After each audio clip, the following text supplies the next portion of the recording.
Dear students, welcome to video lecture series on subject operating system.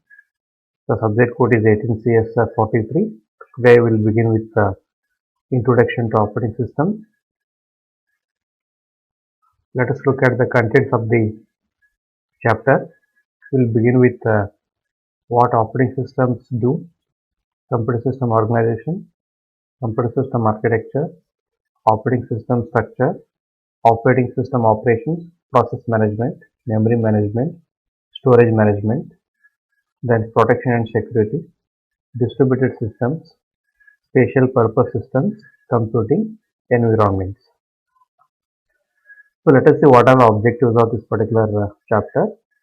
First one, to provide a tour of the major operating system components. Second, to provide coverage of basic computer system organization. Let us see what is the fourth outcome. At the end of this particular chapter, the students will be able to demonstrate the need of operating system and its types. So let us begin with very basic question in the operating system, that is what is an operating system? An operating system is a program that manages the computer hardware. We know that the computer hardware is basically consisting of many hardware devices or components such as CPU, memory, IO devices and peripherals. So we require a program in order to manage these hardware components. That program is nothing but operating system program. So there is another definition. Operating system is a program that acts as an intermediary between a user of a computer and the computer hardware. It means operating system program is providing an interface for the user so that user can interact with the computer system or hardware. So without operating system, only hardware cannot do anything. It is called as a dumb machine. So operating system is very important for the computer system. Without operating system, we cannot use the computer system or computer hardware at all.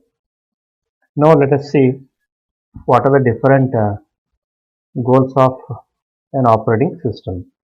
First one, execute user programs and make solving user problems easier. Operating system is basically used for two purposes: application development and application deployment. So operating system is providing some of the functions which are called as system calls or application programming interfaces. Using that, we can develop the user applications. That is called as application development. And once we develop an application using system calls, we require a platform or environment to run the user programs. Hence, operating system is providing an environment to execute user programs, and also it is providing a platform. Using that, we can develop the user applications to solve the problems and make the computer system convenient to use. Operating system is making a computer system convenient to use for the user. Without operating system, user cannot use the computer system at all. And operating system will enable efficient utilization of the computer hardware. So computer resources, hardware resources such as CPU, memory, IO devices and other peripherals, they must be efficiently utilized.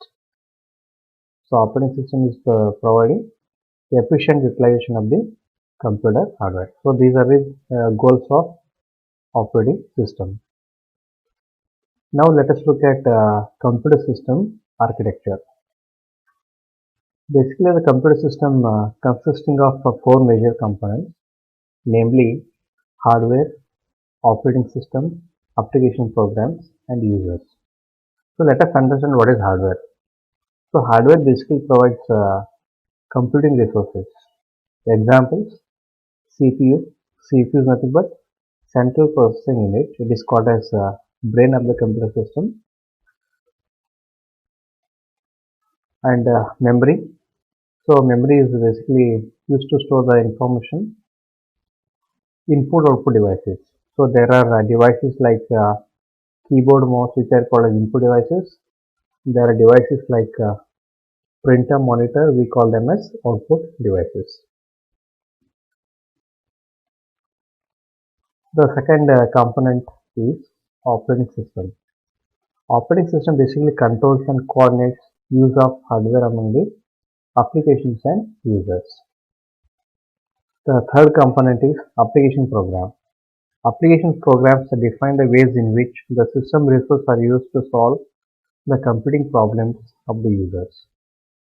For example, word processor application, compilers, web browsers, database systems, video games, etc. These are called as application programs. Application programs are basically meant for solving a particular problem. And the last component we find in the computer system is users. Users are nothing but people or machine or other computers that actually uses the computer system. What do we call them as user? So here user will be interacting with the computer hardware or utilizing the computer hardware with the help of operating system. Operating system is basically it's an intermediate program that is exists between user and the computer hardware. And applications or application programs uh, running on the operating system which will make use of the system resources to solve the computing problems of the users.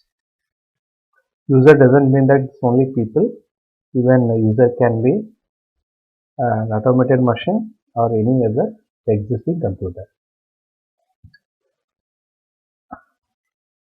Pictorially, we can represent the four components of the computer system in this way. So the very core part of the computer system is the computer hardware. For example, CPU, memory, I/O devices. So that is called as computer hardware. So without software, only computer hardware is called as dumb machine because it cannot do anything.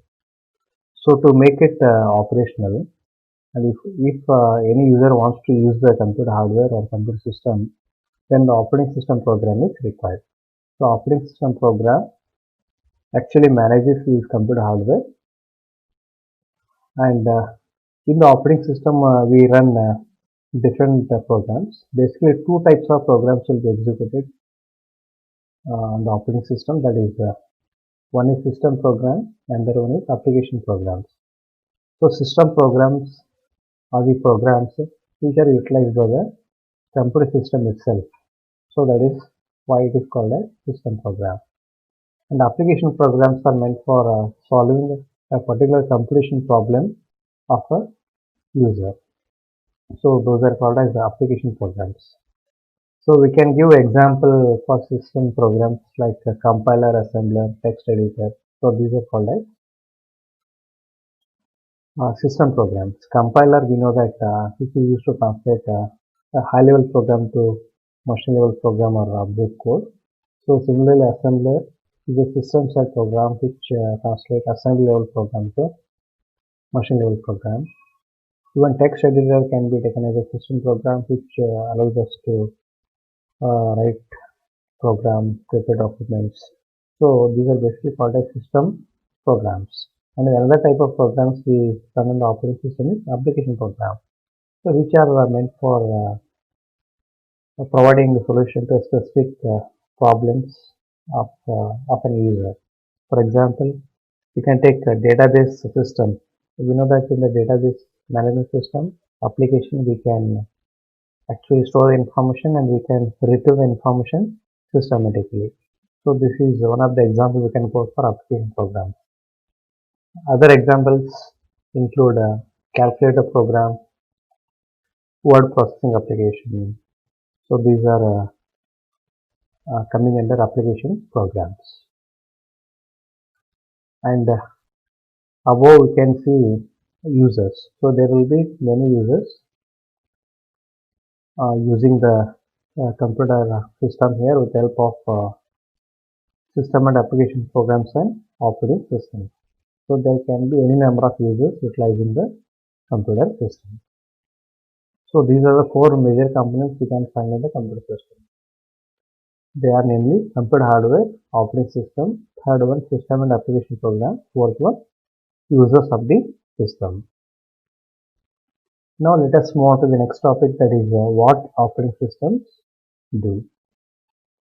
Here it depends on the different point of view. What operating system can do, it depends on the different point of view. Basically we can consider 2 point of view. First one is user point of view, second one is system view. How user of the computer system can view about the operating system operations. Here users think about the operating system like it must be convenient to use, it must be easy to use. Here user really don't bother about how the operating system is implemented, which language used to implement, what is the design of operating system, and what are the resources available in the system, how the resources are managed, what are the resources have been utilized. So really user don't care about all these things.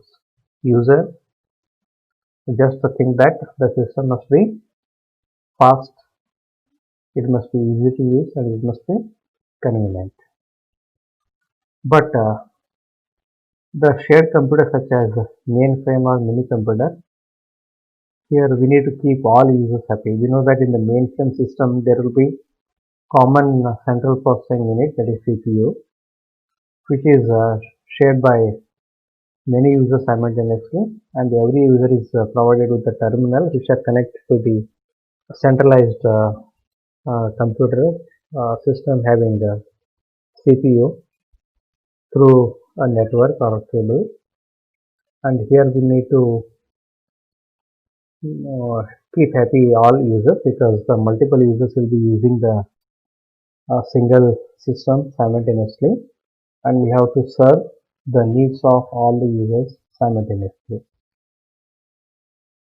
And users of dedicated systems such as workstation, so workstations will have the dedicated resources but frequently use shared resources from the server. So if we take client server model in the network, so in the client server model basically there are two kinds of systems connected to the network. One is called as a client system or workstation, and then is called a server. So server basically having the resources and it provides the services, provides information to the workstations.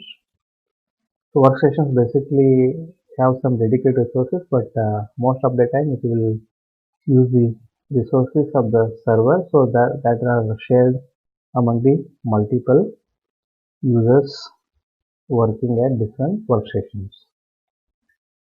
And if you take handheld computers like smartphone, tablet, PC, etc., they are having very limited resources, and we need to optimize utilization of the resources in case of handheld computers. And also we need to take care of battery life. So handheld computers will run with the help of battery, so there is a very limited battery power available.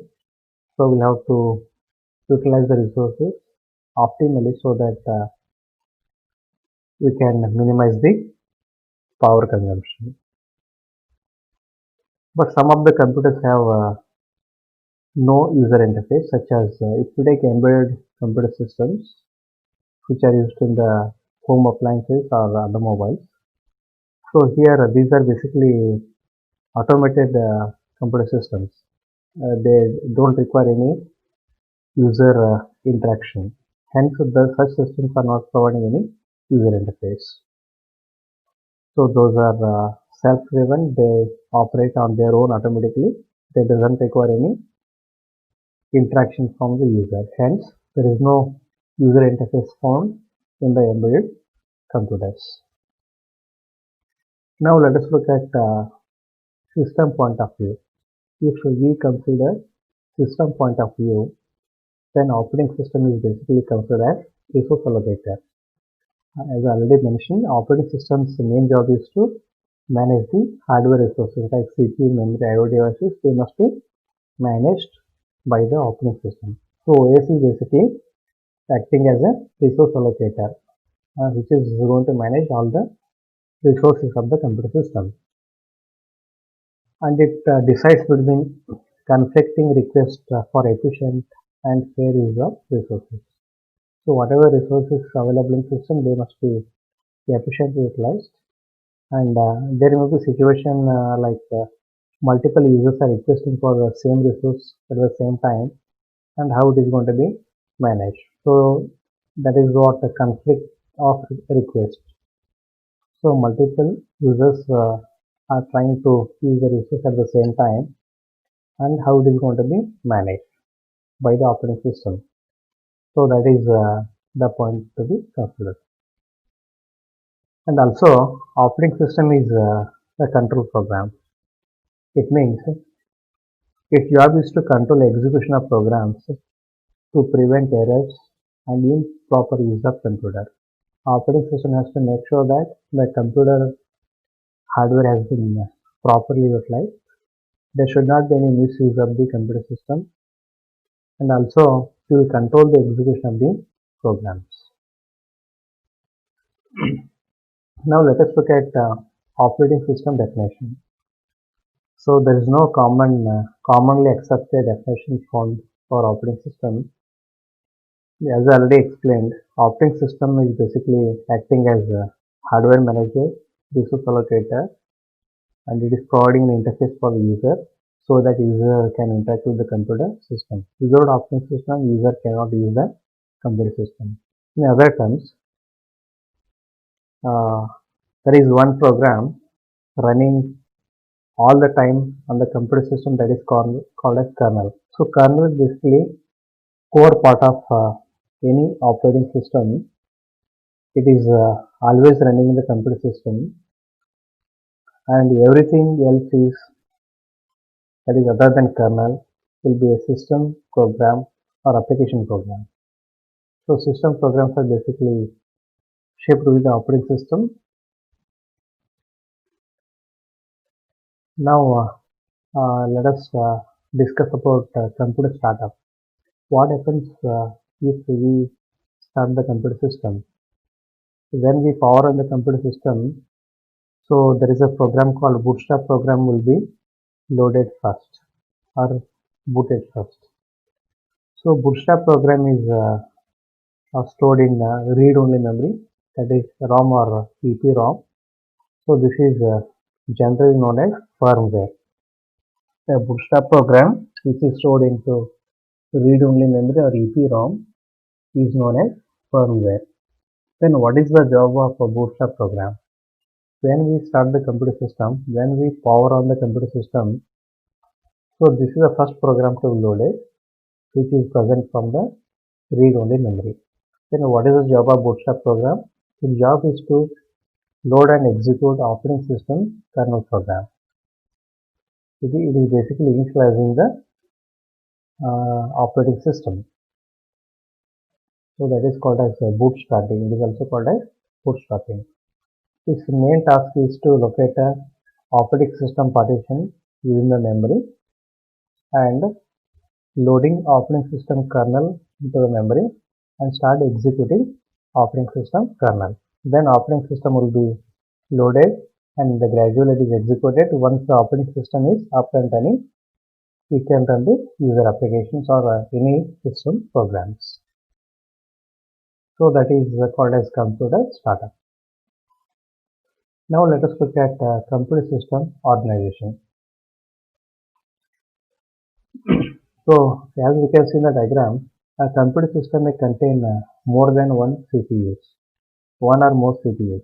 CPU stands for Central Processing Unit. So program execution will be carried out by CPU, or jobs are executed by CPU in the computer system.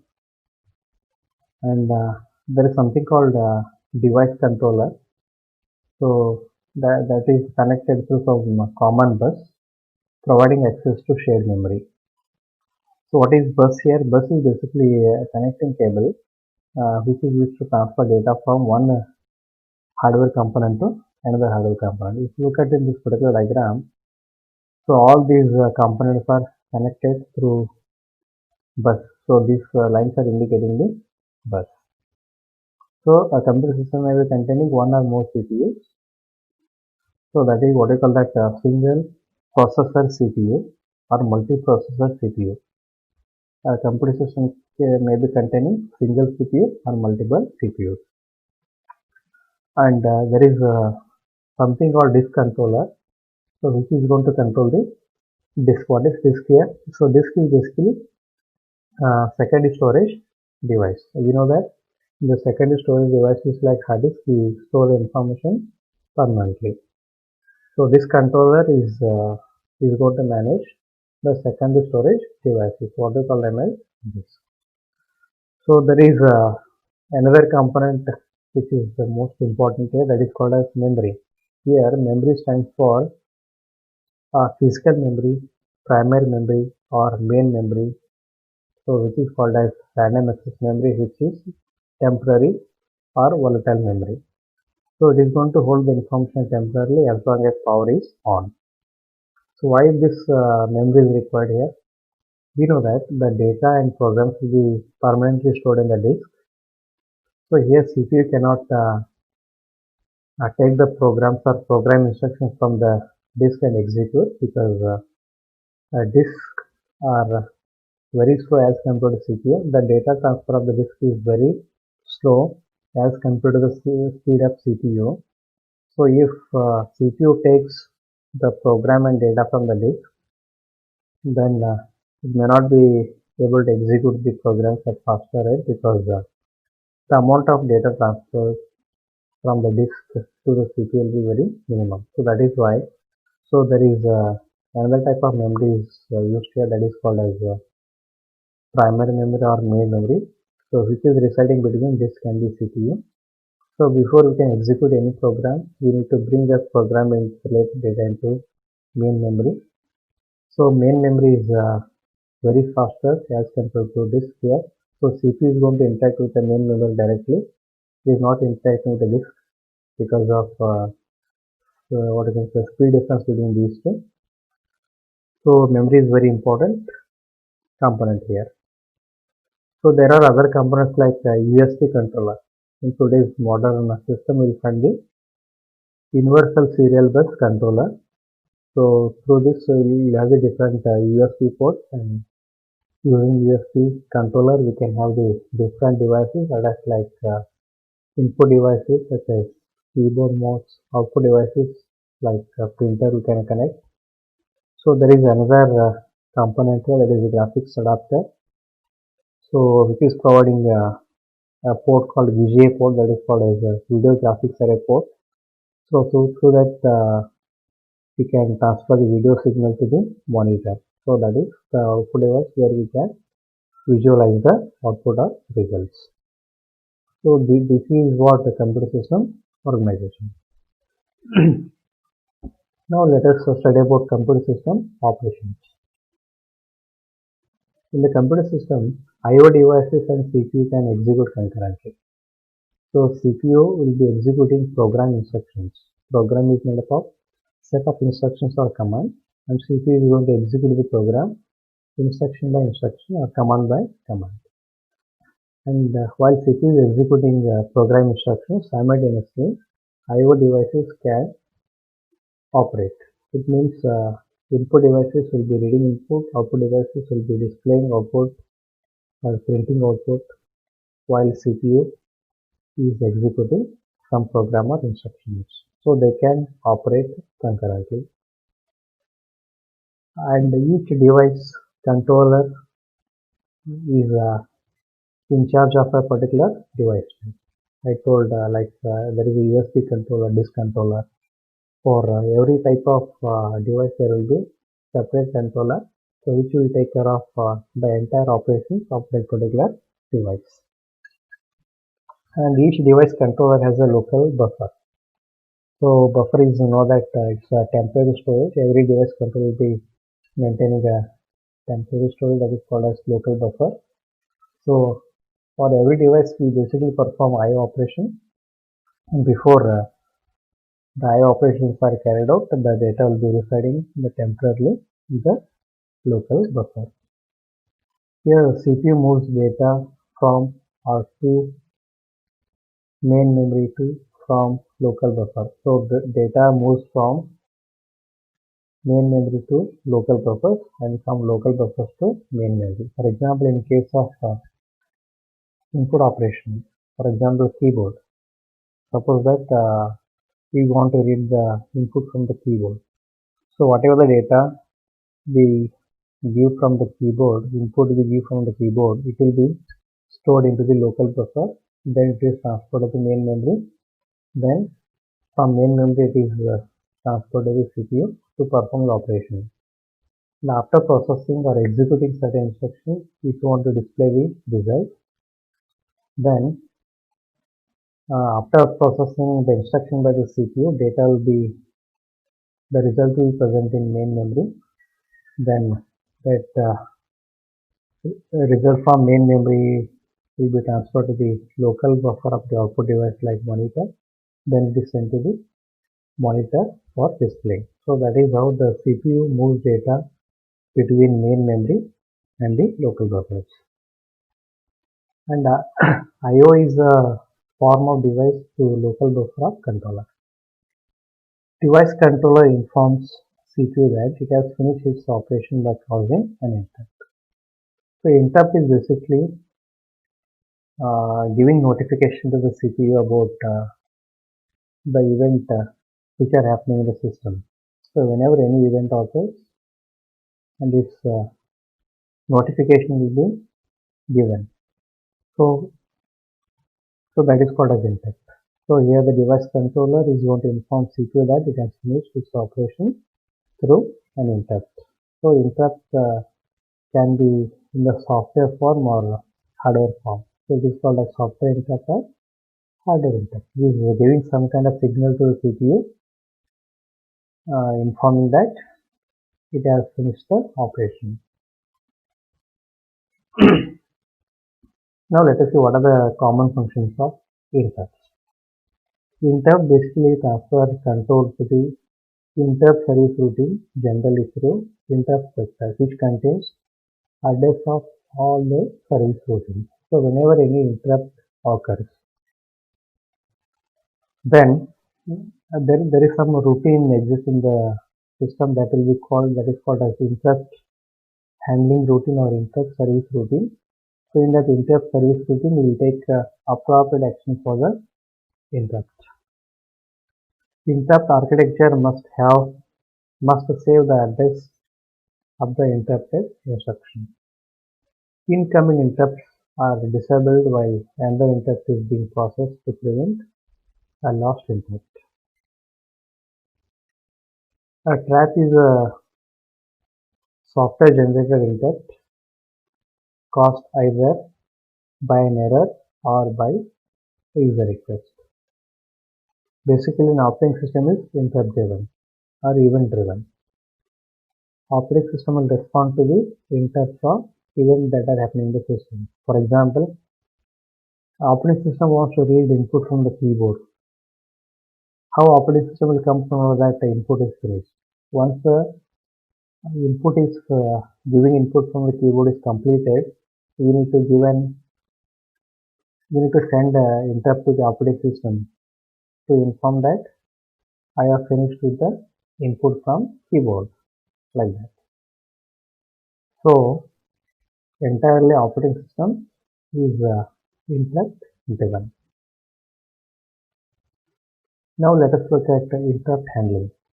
So whenever any interrupt generates or interrupt is sent, how those interrupts will be handled. The operating system preserves the state of the CPU by storing registers and program counter. So whenever any interrupt occurs, it will store the current state of CPU into registers and the program counter. You know that program counter is basically holding the address of the next instruction to be executed. So here the program execution is temporarily suspended and the current location of the instruction that will be stored in the program counter, and the data will be stored in the registers. Then it determines which type of interrupt has occurred. Operating system will try to identify which type of interrupt has occurred, and depending upon that, we will take appropriate action. So interrupt can be of two things: polling or vectored interrupt system.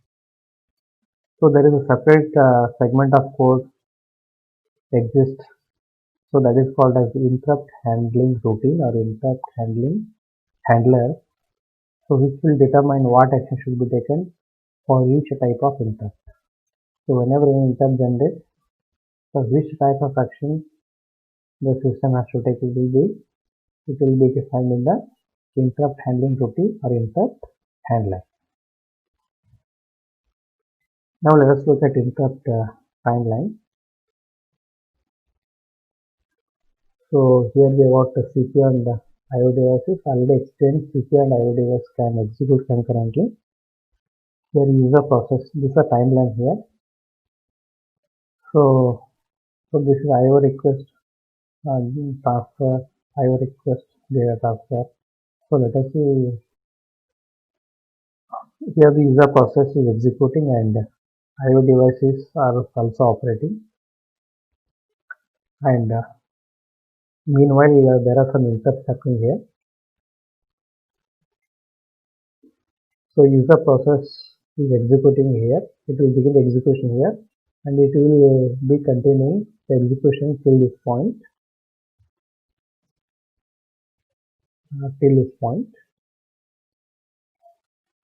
And initially the IO device is idle. The IO device will be idle here, and at this particular point, suppose that the user program requires IO operation to be performed. That is, it may be requiring either input from the input devices, or it has to send results to the output devices.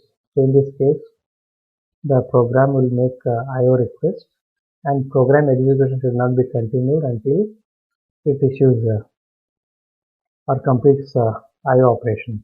So there is an interrupt generated here by the program. So that interrupt will be sent to CPU and also to the IO device. So after reaching that interrupt, CPU will suspend the execution of the program, and after receiving interrupt by the IO device, okay, it will perform the data transfer, and once the data transfer is done, CPU again an interrupt is generated to notify that the data transfer from the IO device is completed, and after receiving that interrupt from the disk controller or device controller, CPU will resume the execution. So whenever any IO request is generated, an interrupt will be there. Interrupt will be sent to the CPU and also to the device controller. And after receiving the interrupt, CPU execution will be temporarily suspended until it gets an interrupt from the device controller saying that the data transfer is done. Now let us look at the storage structure. I already explained about main memory. So only large storage media that CPU can access directly is main memory.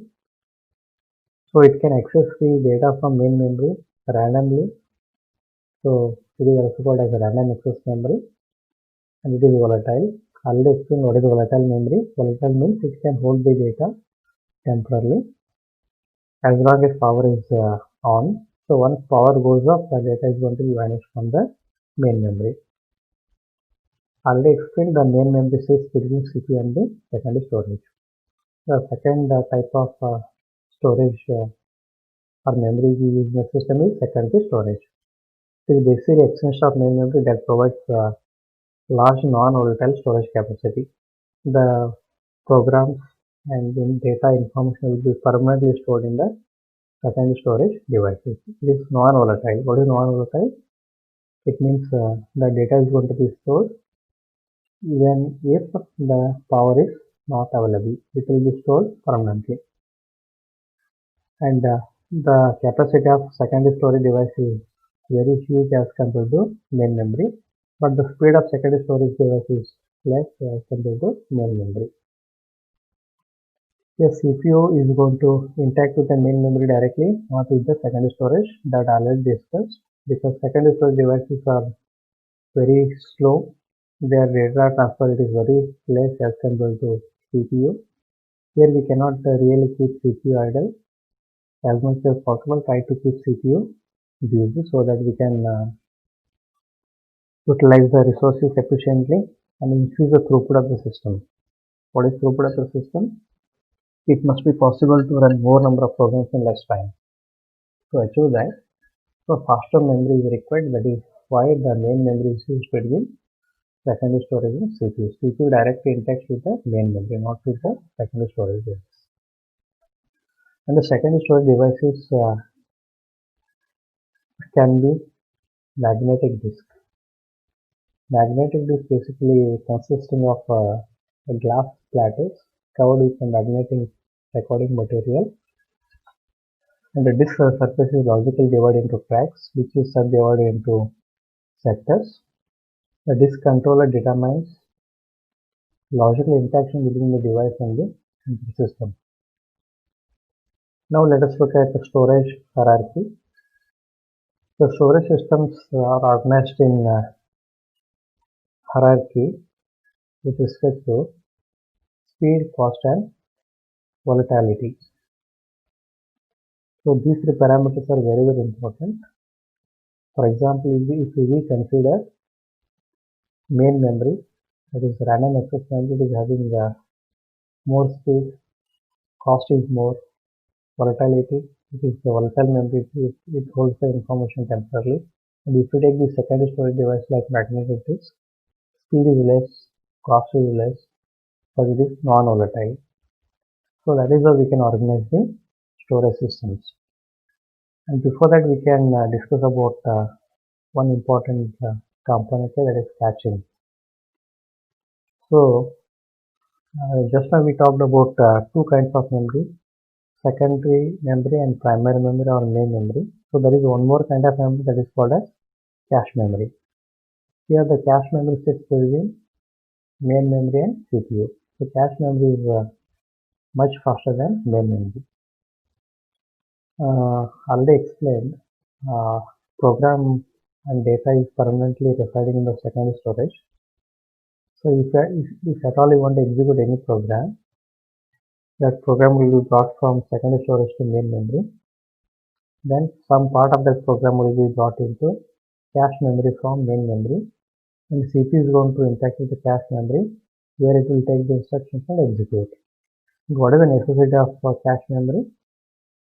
Again, to speed up the execution. So as much as possible, try to provide the program instruction data to the CPU at faster rate so that it can execute the instruction at faster rate. So the process of storing a part of program from main memory to cache memory is called as caching. That is passing information to faster storage system, where main memory can be used as the cache for secondary storage. But in the modern system, there is a separate cache memory that is executed between main memory and CPU. Now let us see the storage device hierarchy. So here the storage devices have been organized depending upon speed, their speed, cost, and volatility. So let us start from the bottom. So magnetic tape. Okay. So these are basically secondary storage devices. So it is made up of magnetic tape or optical disc or magnetic disc. If you consider the speed of magnetic tape, it is less, capacity is more, cost is less, and this is non-volatile. Optical disc, so this is faster as compared to magnetic tape, and capacity is less as compared to magnetic tape, and speed is more, cost is more as compared to magnetic tape.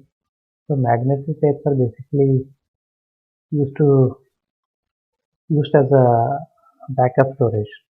So here the data access is not done frequently.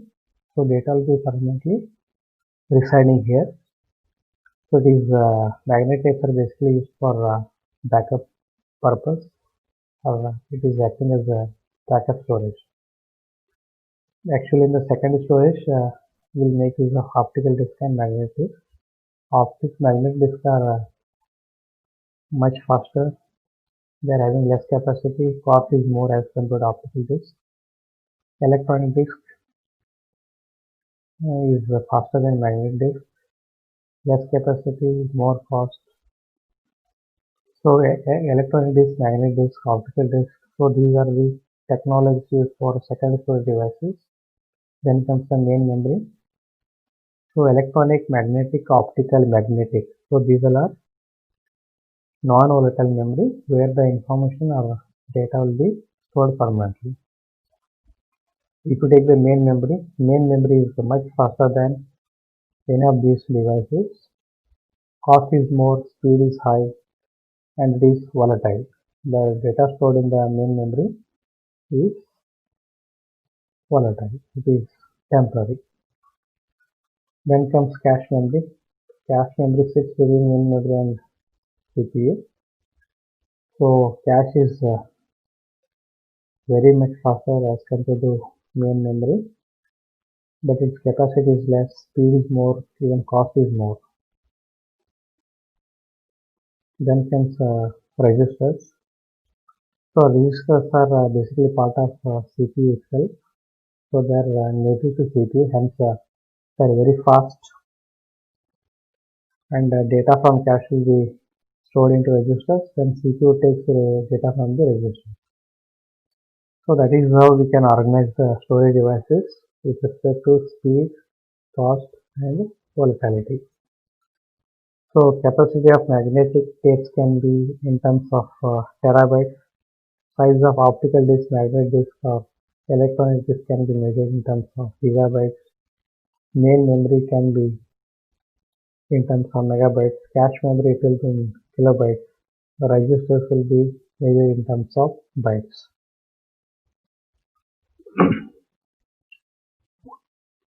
Let us study about caching in detail.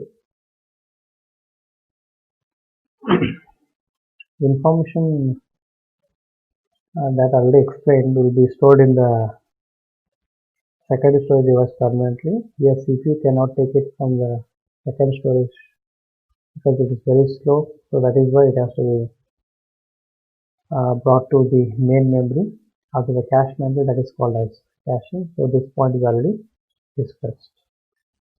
Now let us look at I/O structure. It is input-output structure. After I/O starts, control refers to the user program only after I/O completion. So whenever user program requires I/O operation to be performed, input-output operation to be performed, then program execution will be temporarily suspended until the required I/O operations are completed. That is, wait instruction idles the CPU until the next interrupt. That is, program requires either input or output operation to be performed.